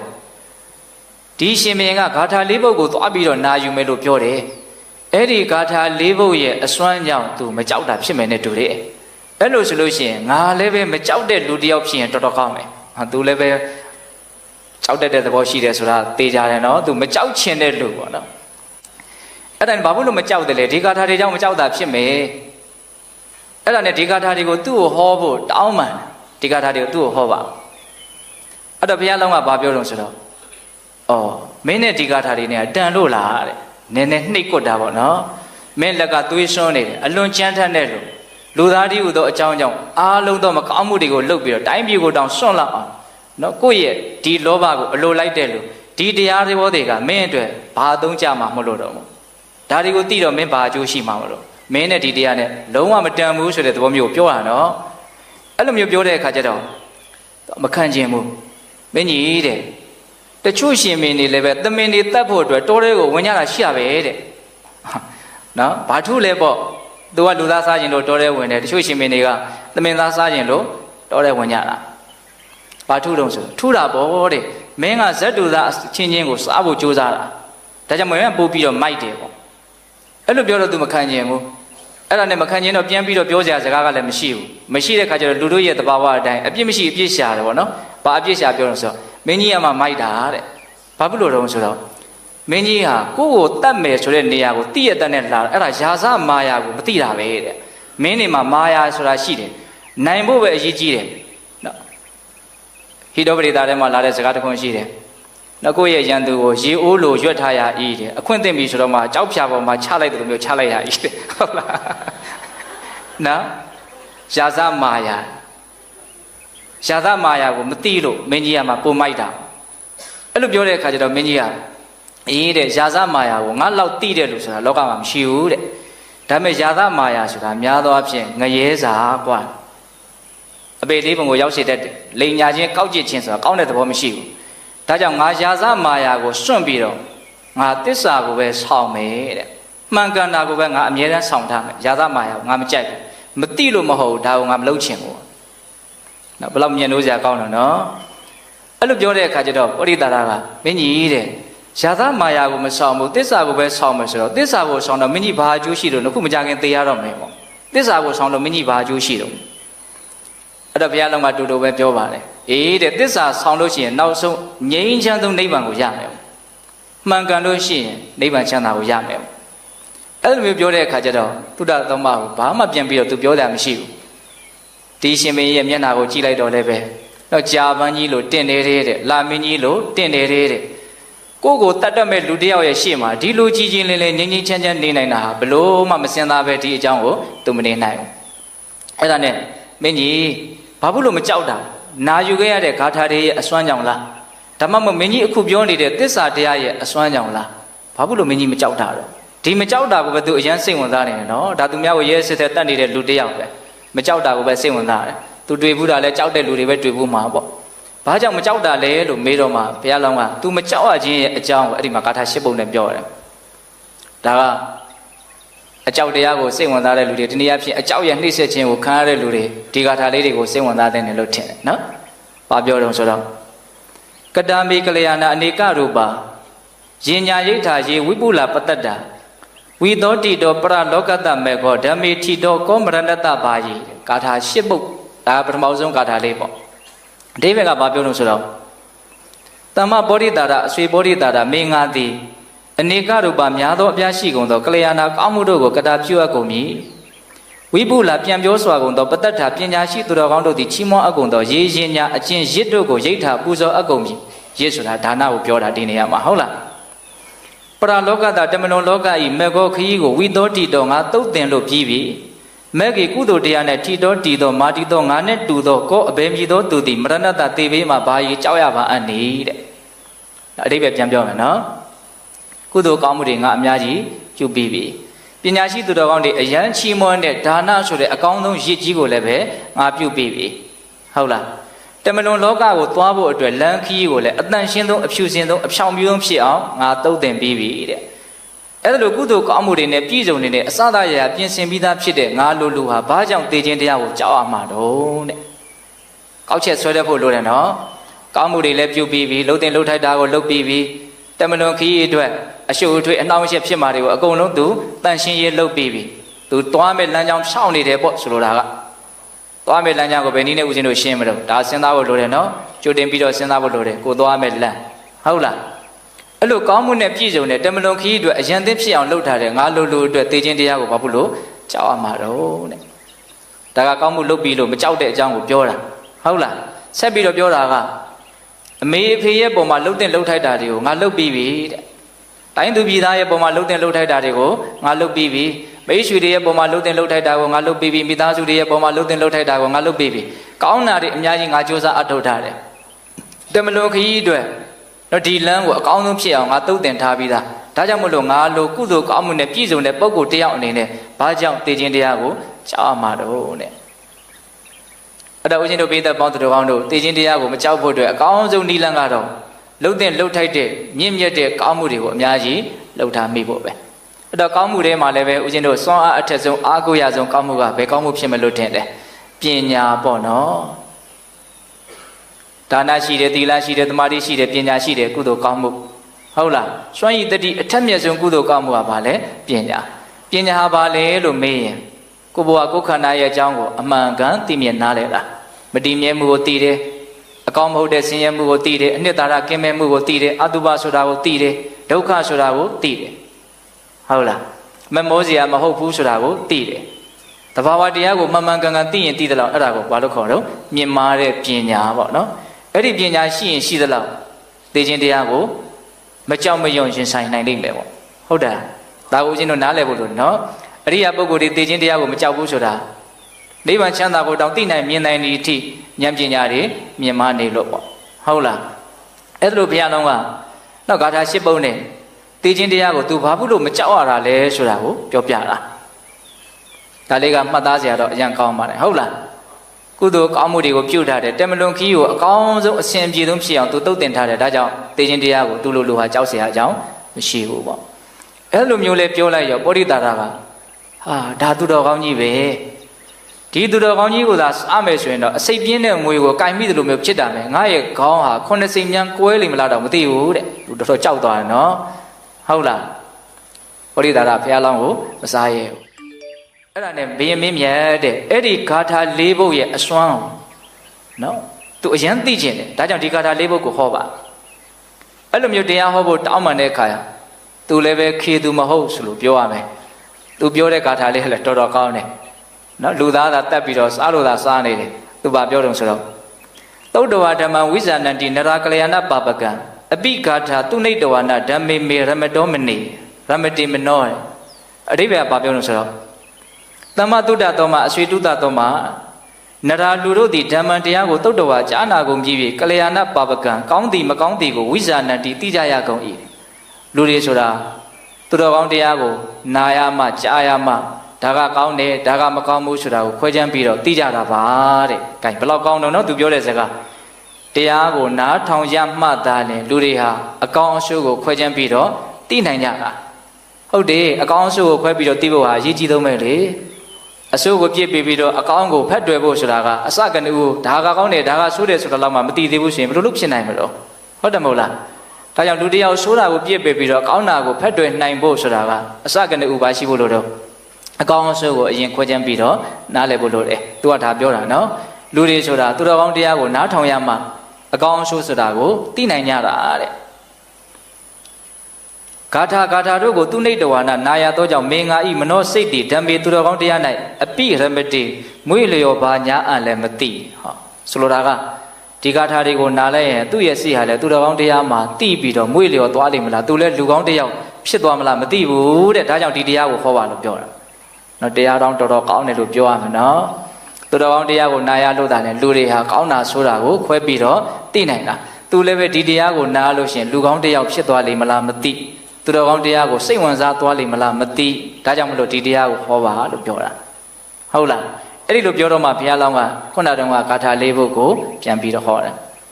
အဲ့ဒီဂါထာကိုပြန်ပြီးတော့မပြောတော့ဘူးနော်ပထမဂါထာကဘာပြောတော့သူတော်ကောင်းတွေနဲ့ပေါင်းရခြင်းဟာတစ်ချိန်ပေါင်းရခြင်းဟာစောင့်ရှောက်နိုင်တယ်သူယုံမာတွေနဲ့ပေါင်းရတာတော့အချိန်တရားလောက်ပေါင်းလဲမစောင့်ရှောက်နိုင်ဘူးဒါကြောင့်သူတော်ကောင်းကိုပေါင်းရမယ်သူတော်ကောင်းတရားနဲ့ပေါင်းသူတော်ကောင်းနဲ့ပေါင်းရင်သူတော်ကောင်းတရားကိုသိနိုင်တယ်အဲ့ဒါဆိုလို့ရှိရင်မြင့်မြတ်မှုသာလည်းဖြစ်နိုင်တယ်ယုံညံ့မှုမဖြစ်နိုင်ဘူးလောကကြီးမှာအရာအလုံးဟာအိုမင်းဆွေးမြေ့သွားကြတယ်နိဗ္ဗာန်ဆိုတဲ့သူတော်ကောင်းတရားကတော့ဘယ်တော့မှအိုတယ်ဆွေးမြေ့တယ်ဆိုတာမရှိဘူးဒါကြောင့်သူတော်ကောင်းတွေဟာသူတော်ကောင်းတရားကိုပဲအထက်ထက်ချီးမွမ်းကြတယ်မြေကြီးနဲ့ကောင်းကင်ဝေးတာထက်သမုဒ္ဒရာဟိုဘက်ကန်းနဲ့ဒီဘက်ကန်းဝေးတာထက်နော်မသူတော်တရားနဲ့သူတော်ကောင်းတို့ရဲ့တရားအစာပေါင်းများစွာပို့ပြီးတော့ဝေးกว่าတယ်အဝေးဆုံးတရားတွေပေါ့နော်ဂါထာ၄ပုဒ်ရဲ့အတိတ်ပဲအချင်းချုပ်ပြီးတော့ပြောတာဟုတ်လားအဲ့လိုမျိုးဘုရားလောင်းကဂါထာ၄ပုဒ်ကိုဟောလိုက်တဲ့အခါကျတော့ပောရိတာရကဘုရားလောင်းကိုသူ့ဖခင်လိုကိုထင်သွားတယ်တဲ့နော်သူ့အဖေလိုကိုထင်သွားတယ်ဒါဘုရားလောင်းရဲ့မေတ္တာဓာတ်လည်းအများကြီးပါမှာပေါ့နော်အဲ့ဒါသူစဉ်းစားတယ်အလွန်ကောင်းတာပဲပေါ့စဉ်းစားမှာပေါ့ဟုတ်တယ်သူကသူယုံမှတယောက်ကြောင့်သူတောထဲမှာဒုက္ခရောက်ရတာရတ္တကဒီဟူသောသူယုံမှနဲ့ပေါင်းပြီးလို့သူဒုက္ခရောက်ရတာတကယ်တမ်းကဟုတ်လားဒီခံစားချက်သူ့မှာအများကြီးရှိတယ်ပြီးရင်အဲ့ဒါသူထပ်ပြီးတော့ပြောမှာလောလောဆယ်သူကဘယ်လိုစဉ်းစားလဲဆိုတော့မှန်လိုက်တာဒီဟာတွေကဟုတ်လိုက်တာကောင်းလိုက်တာဒါကြောင့်မလို့ဒီကောင်းမြတ်လာတဲ့တရားကိုငါဘာနဲ့ပူဇော်မလို့ဘာမှသူ့မှာပူဇော်ကြမရှိဘူးနော်ရွှေလည်းမရှိဘူးငွေလည်းမရှိဘူးဝတ္ထုပစ္စည်းလည်းဘာမှမရှိဘူးအဲ့ဒါသူစဉ်းစားတယ်အဲ့လိုဆိုရင်ငါမှပူဇော်ကြပါရှိတော့အဲ့လိုဆိုလို့ရှိရင်ငါဆုပေးမယ်တဲ့ဟောမနေ့တုန်းကတရားမင်းကကြည်ညိုတော့အဂတိယတိကိုဗပေးတာဆုပေးတာနော်အခုလည်းပဲပောရိတာရကဘုရားလောင်းကိုဆုပေးမယ်တဲ့မင်းကြီးတဲ့ဂါထာ၄ပုဒ်ဆိုတော့ကျွန်တော်မျိုးကြီးဆု၄ဆုပေးမယ်မင်းကြီးကြိုက်တာတောင်းတဲ့အဲ့လိုဆုပေးတော့ဘုရားလောင်းကဘာပြောတော့ဆိုတော့မင်းတို့လူမိုက်တယောက်ကငါ့ကိုဆုပေးမယ်ဆိုတော့တဲ့ဟုတ်လားတကယ်လို့ငါကတောင်းပါပြီတဲ့အဲ့ဒီတောင်းတာကြီးကိုမင်းကမပေးနိုင်ဘူးလို့လုပ်ရင်မင်းနဲ့ငါရဲ့ဒီကိစ္စဒီအမှုကြီးကိုဘယ်ပညာရှိကလာပြီးတော့ဆုံးဖြတ်ပေးမှာတော့တဲ့ဟောစဉ်းစားနော်ဒါပြောရမှာတော့စကားဆိုတာခြီရတဲ့သဘောရှိတယ်ဟုတ်လားစာတော့စာပြောထားမပေးခင်တည်းကစာပြောထားဖို့လိုတယ်ပေးပြီးတော့မှဒီစကားပြောလို့မရဘူးလေအဲ့ အဲ့တော့မင်းကြီးကငါဆုမတောင်းကျင်ဘူးပေါ့တကယ်လို့ငါတောင်းခဲ့မယ်ဆိုရင်မင်းကမပေးဘူးဆိုရင်မင်းနဲ့ငါရဲ့ဒီပြဿနာကိုဘယ်သူကလာရှင်းပေးမလို့မင်းလူရဲ့တန်တာမှာတစ္ဆာတို့ဂရိတို့ဆိုတာရှိဖို့လည်းပဲငါမထင်ဘူးပေါ့မင်းကငါ့ကိုဆုပေးတယ်တော့ပေးတော့ကပေးပြီးတော့ငါတောင်းပြီဆိုတော့မှမင်းကမပေးနိုင်ဘူးလို့ဘယ်နဲ့လောက်မလို့ပေါ့ခိုင်းမအောင်ပြောတာနော်အဲ့လိုပြောတဲ့အခါကျတော့ဗောဓိတာရကသူ့မာနကိုနည်းနည်းတော့ထိသွားမှာပေါ့နော်အဲ့တော့ဘာပြောလဲဆိုမင်းကြီးတဲ့အသက်သေးခြင်းသေးပါစေတဲ့မင်းကြီးသာလိုချင်တယ်ဆိုရင်အသက်စွန့်ပြီးတော့အဲ့ဒီဆုလေးစုကိုသူပေးမယ်တဲ့ကြိုက်တာကိုဒါတောင်း၄မျိုးတောင်းအဲ့လိုမျိုးဆုတောင်းတစ်ခိုင်းတဲ့ခါကျတော့ဘုရားလောင်းကစဉ်းစားတယ်ဗောဓိတာရတော်တော်ကိုရဲရင်နေပြီပေါ့အဲ့တေချာပေါက်ငါတောင်းတဲ့ဆုကိုသူပေးနိုင်လိမ့်မယ်တပည့်ဆုကိုတောင်းကျင်တော့ဆိုတော့လူသားကိုစွန့်မှာဆိုတဲ့ဆုကိုတောင်းကျင်တာဒါပေမဲ့အဲ့ဒီဆုကိုအရင်တောင်းလို့ရှိရင် तू အလွန်ကြိုက်တဲ့ဒီလူသားဟုတ်လားဒီလူသားကိုကြိုက်လွန်းလို့မိသားစုကိုရောတိုင်းပြည်ရောစီးသိမ်ရောပြောရရင်ဘဝကိုပါ तू စွန့်ပြီးတော့လာခဲ့တာလို့မဆိုနိုင်ဘူးလားဆိုရင်တော့ဒါကိုဘုရားလောင်းကအရင်စပြီးတော့မတောင်းအောင်ပင်မမှာဆိုလို့ဘာကိုရင်စပြီးတော့တောင်းတော့ဆိုတော့နောင်နှစ်ပေါင်း100မင်းကိုချမ်းချမ်းသာသာရှိနေတာကိုငါမြင်ပါရစေတဲ့ဒါကအလွန်လိမ္မာတဲ့ဆိုတော့မယ်ပေါ်လိုက်ပြီးတော့ပြောရရင်ငါ့ကိုမတတ်နဲ့လို့ပြောတာဟုတ်တယ်မဟုတ်လားစဉ်းစားနော်သူသေးလို့ရှင်မြင်ရပါမလားဘယ်လိုလုပ်မြင်ရပါမလို့နော်နောက်နှစ်ပေါင်း100တိတိမင်းကိုငါချမ်းချမ်းသာသာရှိနေတာကိုမြင်မရစေရုပ်တရက်ကြည့်ရင်တော့သူ့ပေါ်မှာအကျိုးလိုလားတယ်လို့လည်းပဲထင်စရာတော့ရှိတယ်ဒါလည်းပါတော့ပါတာပေါ့နော်ဒါပေမဲ့အဓိကကပါလေသူ့ကိုတတ်မတတ်ဖို့ပြောတာနောက်ဒုတိယဆုကပါလဲဆိုတော့ဖမ်းထားတဲ့ရှင်မင်းတွေကိုပြန်ပြီးတော့လွှတ်ရမယ်နောက်တတိယဆုကအဲ့ဒီရှင်မင်းတွေကိုလွှတ်တဲ့ဟာကျွန်းဖြစ်ပဲထားမယ်ဘာဖြစ်ပဲထားမယ်ဆိုဒုက္ခရောက်အောင်ပါဒါကြောင့်အဲ့ဒီရှင်မင်းတွေကိုသူ့တိုင်းသူ့ပြည်ကိုပြန်ပြီးတော့တေချာပေါက်ပြန်ပြီးတော့အပ်ရမယ်ပို့ရမယ်ဆု3ဆုရှိပြီနော်နောက်ဆုံးဆုကဘာတောင်းတော့ဆိုတော့လူသားကိုမစားဘူးဆိုတဲ့ဆုကိုတောင်းတယ်အဲ့ဒီဆုကိုလည်းတောင်းလိုက်ရောပောဓိတာရကရေတယ်တဲ့ဘယ်လို့မှဒီဆုကိုမပေးနိုင်ဘူးတဲ့ဟောလာပြီနော်ဒီပြဿနာတွေ့မှာဆိုလို့ဘုရားလုံးကစောတဲ့စကားချီထားတာဟုတ်လားမပေးနိုင်ဘူးတဲ့ဒီဆုအဲ့လိုပြောတဲ့အခါကျတော့ဘုရားလောင်းကဟာပောဓိတာရမင်းကစကားကိုနှစ်ခွပြောတဲ့လူလားစောသောတုန်းကတည်းမင်းကငါပြောတယ်မင်းနဲ့ငါနဲ့ဒီပြဿနာတက်လာရင်ဘယ်ပညာရှိကလာရှင်းပေးမလို့ငါပြောထားတယ်အဲ့ဒီတုန်းကမင်းပေးပါမယ်လို့ပြောတော့အခုမပေးဘူးလို့လုပ်တယ်မင်းဟာစကားနှစ်ခွရှိတယ်လို့ပဲသမင်းကြီးတဲ့ဒီလူသားတည်းဟူသောအကြောင်းကြောင့်သူအားလုံးကိုစွန့်ခဲ့ရတယ်ဒါကိုဘလောက်မြတ်နိုးတယ်ဆိုတာမင်းကြီးသိတယ်ဒါကြောင့်မပေးပါရစေနဲ့အဲ့လိုပြောတဲ့အခါကျတော့ဘုရားလောင်းကမင်းဟာဂရိမတီတဲ့လူပဲနော်မင်းဟာသစ္စာမရှိတဲ့လူပဲပေါ့အဲ့ဒါကြောင့်မလို့မင်းရဲ့အနေအထားအလွန်ရှက်စရာကောင်းတဲ့အနေအထားဖြစ်တယ်ဒီစုကိုငါရခြင်းတယ်အဲ့လိုပြောတဲ့အခါကျတော့ပောဓိတာရကငိုတယ်တဲ့ရှေ့မှာငိုတာမြေကြပြီးတော့ငါကလည်းစုကိုပေးမယ်လို့ပြောခဲ့ပြီးသားဖြစ်နေတယ်ပေါ့မင်းကြီးကလည်းပဲဒီစုမှတခြားစုကိုယူမှာမဟုတ်ဘူးဆိုတာလည်းငါသိတယ်ငါကလည်းဘလို့မှလူသားကိုမစွန့်နိုင်ဘူးဆိုတာငါသိတယ်အဲ့ဒီတော့သူ့မှာအဖြေမရှိဘူးထွက်ပေါက်မရှိဘူးအဲ့တော့သူပါလဲဆိုတော့မျက်ရည်ပဲကျလာတယ်အဲ့ဒီချိန်မှာဘုရားလောင်းကသူ့ကိုတရားဟောတယ်အဲ့ဒီဟောတဲ့တရားလေးကလည်းတော်တော်ကောင်းပါတယ်ဘာပြောတော့ဆိုတော့စဇီဒနာအင်္ဂဝရတဟေတုအင်္ဂစဇီဇီဝိတံရခမနောအင်္ဂဒနာဇီဝိတင်စာပိတ္တဗံစဇီနရောဓမ္မမနုဿတံတော်တဲ့အဓိပ္ပာယ်ကပေတရုကြားဖို့ပြီးသားလေးပါပန္တိတော်ပညာရှိသောယောနတော်အကျဉ်သူသည်အင်္ဂဝရတမြတ်သောအင်္ဂါ၏ဟေတုအကြောင်းကြောင့်ဒနာဥစ္စာကိုစဇီစွန့်ရ၏လက်ဖြည့်ရမယ်သို့မဟုတ်ခြေထောက်ဖြည့်ရမယ်အင်္ဂါခြေလက်တစ်ခုခုပျက်စီးမယ်ဆိုလို့ရှိရင်ပစ္စည်းဥစ္စာကိုစွန့်လို့မပျက်စီးဘူးဆိုရင်ပစ္စည်းကိုစွန့်လိုက်တယ်ဆိုလိုတာကအင်္ဂါခြေလက်နဲ့ပစ္စည်းနဲ့ထိတ်တိုက်တွေ့လာရင်အင်္ဂါခြေလက်ကိုမစွန့်နဲ့ပစ္စည်းကိုစွန့်လို့ပြောတာနော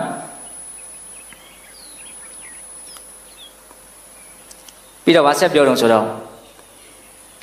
့ဇီဝိတံအသက်ကိုရခမနောစောင့်ရှောက်လိုသည်ဖြစ်၍အင်္ဂါမြတ်သောအင်္ဂါကိုစစီစွန့်ရ၏ဟောအသက်နဲ့အင်္ဂါကြီးငယ်နဲ့ထိတ်တိုက်တွေ့လာပြီဆိုရင်တော့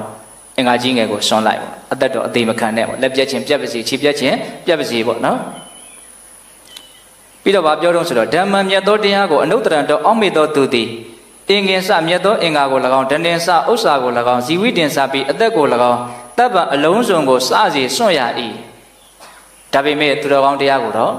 မစွန့်နဲ့တဲ့ဆိုလိုတာကသူတော်ကောင်းတရားနဲ့အမှန်တရားနဲ့ထိတ်တိုက်တွေ့လာပြီဆိုရင်တော့ပစ္စည်းကိုလည်းစွန့်တဲ့တယ်အင်္ဂါခြေလက်ကိုလည်းစွန့်တဲ့တယ်အသက်ကိုလည်းစွန့်တဲ့တယ်ပစ္စည်းနဲ့အင်္ဂါခြေလက်ထိတ်တိုက်တွေ့ရင်ပစ္စည်းကိုစွန့်အင်္ဂါခြေလက်နဲ့အသက်နဲ့ထိတ်တိုက်တွေ့ရင်အင်္ဂါခြေလက်ကိုစွန့်သူတော်ကောင်းတရားနဲ့ဒီသုံးပါးနဲ့တစ်ခုခုထိတ်တိုက်တွေ့လာပြီဆိုရင်တော့ဒီသုံးပါးကိုသာစွန့်လိုက်သူတော်ကောင်းတရားကိုတော့ မစွန့်နဲ့လို့ပြောတာအဲ့လိုပြောလိုက်တော့မှပောရိတာရနော်ငုံရဲရဲနဲ့လို့ဆိုကြပါစို့လူသားမစားဘူးဆိုတဲ့ဂရိကိုသူပေးတာအဲ့လိုမျိုးပေးပြီလဲဆိုတော့ဘုရားလုံးကသူ့ကို၅ပါးသီလကိုစောင့်တည်ခိုင်းတယ်၅ပါးသီလစောင့်တည်ခိုင်းပြီးတော့အဲ့ဒီဖန်ထားတဲ့မင်းတွေကိုအတူတကွလှုပ်ကြတာနော်အဲ့ဒီမင်းတွေကိုလည်းဂရိတောင်းသေးတာပဲပောရိတာရကိုမညှင်းဆဲပါဘူးဆိုတဲ့ဂရိကိုရမှသူတို့ကိုလွှတ်တယ်မလွတ်သေးခင်မှာအဲ့ဒီဂရိကိုတောင်းရတယ်လွှတ်ပြီးမှဆိုရင်ဒါကမလွယ်ဘူးလေဟုတ်လားဘုရားလုံးကအရင်အမျှော်မြင်ရှိတယ်ပေါ့နော်အဲ့ဒါ9ရက်တိတိအစာကင်းပြီးတော့နေကြတဲ့လူတွေဖြစ်တဲ့ကြောင့်ကျိုးတွေကိုဖြုတ်ချလိုက်တာလည်းခါလဲပုံပြီးတော့ကြာသွားတာအဲ့ဒါဘုရားလောင်းရဲ့မေတ္တာဓာတ်ကြောင့်မလို့ပြုစုတဲ့အခါမှာအကုန်လုံးဟာကျမ်းကျမ်းမာမာဖြစ်တယ်မေတ္တာတရားရဲ့စွန့်ရည်တတ္တိဆိုတာလည်းပဲအံ့ဩစရာကောင်းတယ်ပေါ့နော်အဲ့လိုမျိုးအကုန်လုံးအစဉ်ပြေကြပြီဆိုတော့မှပောရိတာရကိုဘုရားလောင်းကတိုင်းပြည်ကိုပြန်ဖို့ပြောတာမင်းတိုင်းပြည်ကိုပြန်အဲ့လိုပြန်လို့ပြောတဲ့ခါကျသူတို့အရန်သနာတရားကောင်းတယ်မင်းကြီးတဲ့သူတိုင်းပြည်ပြန်ကြမရှိဘူးပေါ့သူတိုင်းပြည်ပြန်မယ်ဆိုလို့ရှိရင်လည်းဒါငါအဖေကိုတတ်စားတယ်လို့ငါအမေကိုတတ်စားတယ်လို့ဆိုအကုန်လုံးကတော့ခဲတလုံးစီနဲ့ထုတာနဲ့သူသေးရမှာပေါ့ဒါကြောင့်သူ့မှာတိုင်းပြည်ဆိုတာမရှိပါဘူးသူပြန်လို့မရဘူးမင်းကြီးတို့သာပြန်ကြတော့ပေါ့သူမရတဲ့ကိုလည်းတတ်လို့မရဘူးဆိုတော့ဒီတော့ထဲမှာသူ့ကိုမင်းကြီးတို့နောက်ကိုမြင်ရမှာမဟုတ်တော့ဘူးတဲ့ထို့တော့သူခဏလေးနဲ့သေသွားလိမ့်မယ်လို့သူ့ကိုသူယုံကြည်ထားတာ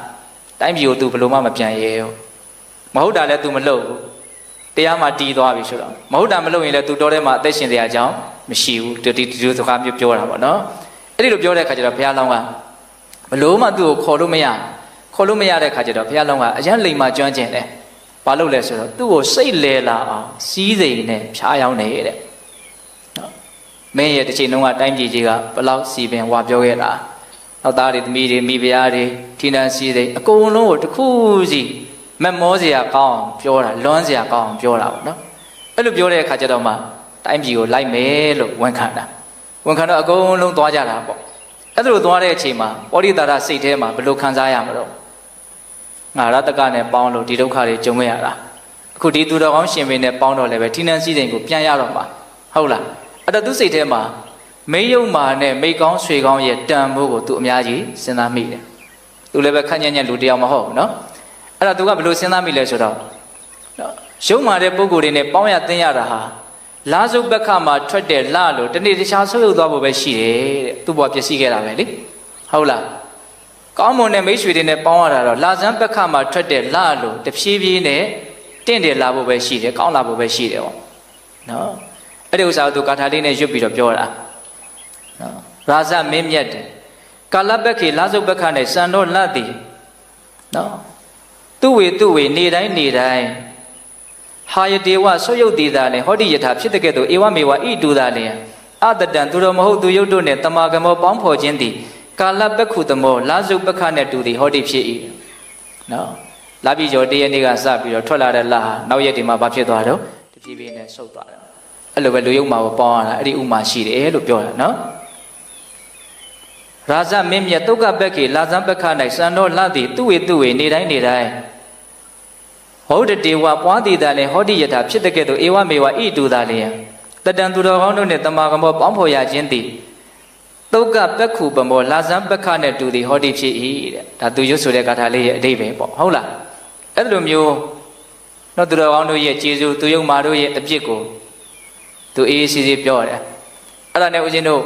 သူ့ရဲ့တိုင်းပြည်ကိုရောက်တဲ့အခါကျတော့ပောရိတာရကိုမဟာသုဒ္ဓသောမမင်းကဆုံးမပြီးတော့တိုင်းပြည်ကိုပြန်ခေါ်လာတဲ့ဆိုတဲ့သတင်းကကြိုးပြီးတော့ရောက်နေပြီဆိုတော့တနိုင်ငံလုံးတိုင်းပြည်လုံးကစိတ်နာနေတာပေါ့နော်အဲ့တော့ဘာလုပ်ထားလဲဆိုတော့တိုင်းပြည်တကားကိုပိတ်ထားတယ်အဝင်မခံဘူးမိဖုရားကလည်းအဝင်မခံဘူးသားဖြစ်တဲ့လူကလည်းအဝင်မခံဘူးအစစ်သူကြီးဖြစ်တဲ့ကာလဟကလည်းအဝင်မခံဘူးအဲ့ဒီမှာဘုရားလောင်းကအကုန်လုံးကိုစုဝေးစီပြီးတော့တရားဟောရတယ်ဒါဟာတစ်ချိန်လုံးကမင်းတို့ရဲ့ကျေးဇူးရှင်ဖြစ်တဲ့မိဖုရားကိုအရင်စပြီးတော့တရားဟောတာပါပဲဟုတ်လား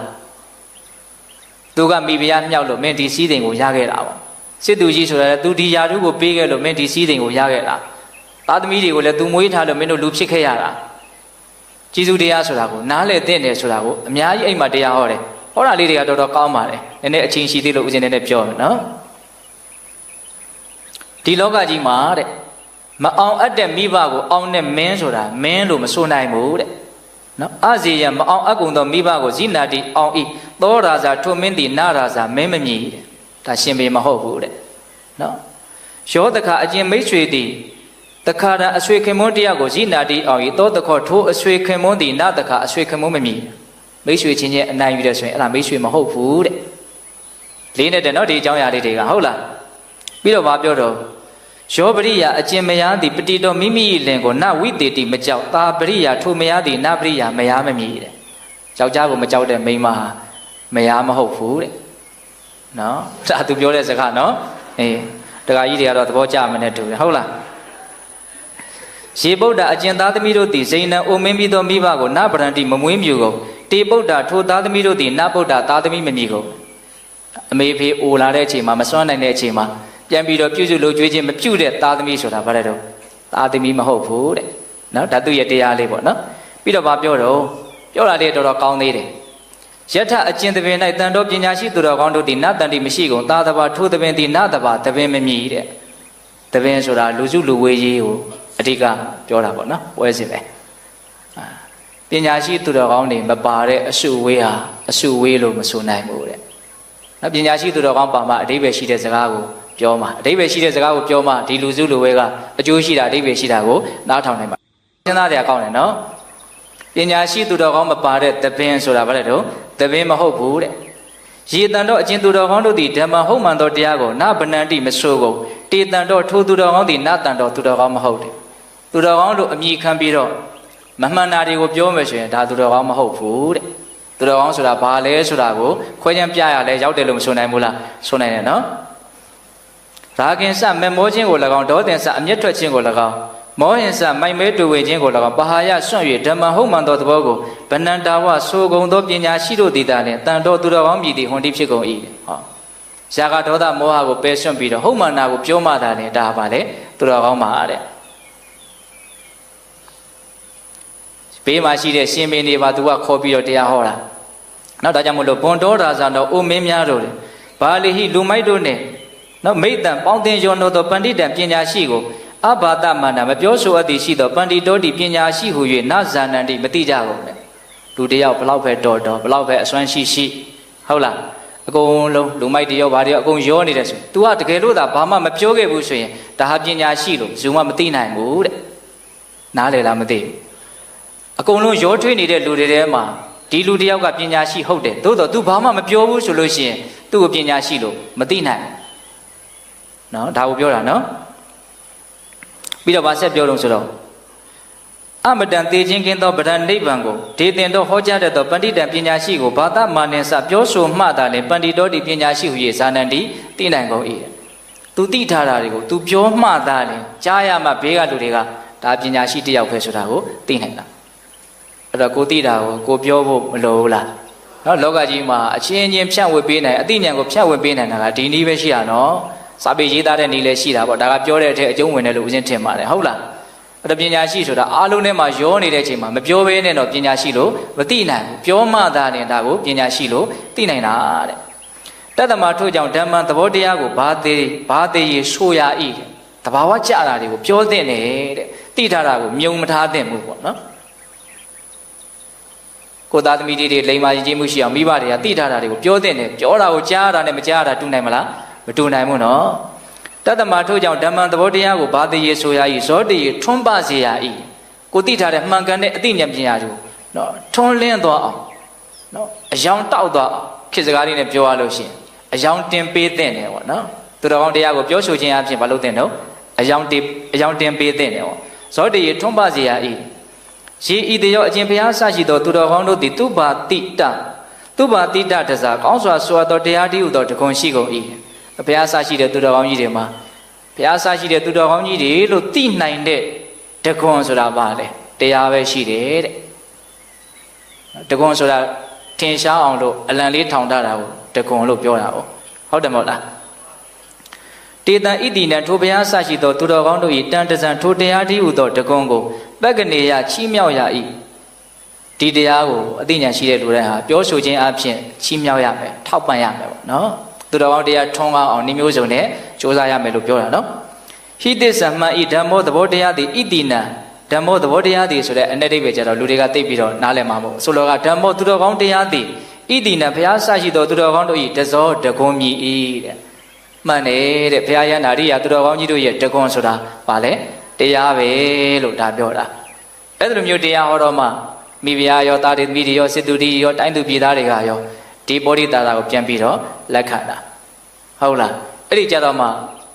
ဒီမဟာတုဒ္ဒသမဇကပြီးသွားတာပေါ့နော်ဘဝတုသဗ္ဗမင်္ဂလာရက္ခန္တုသဗ္ဗဒေဝတာသဗ္ဗဗုဒ္ဓ ानु ဘာဝေနတရာဒုက္ခိဘောတုတိဘဝတုသဗ္ဗမင်္ဂလာရက္ခန္တုသဗ္ဗဒေဝတာသဗ္ဗသံဃာ ानु ဘာဝေနတရာဒုက္ခိဘောတုတိ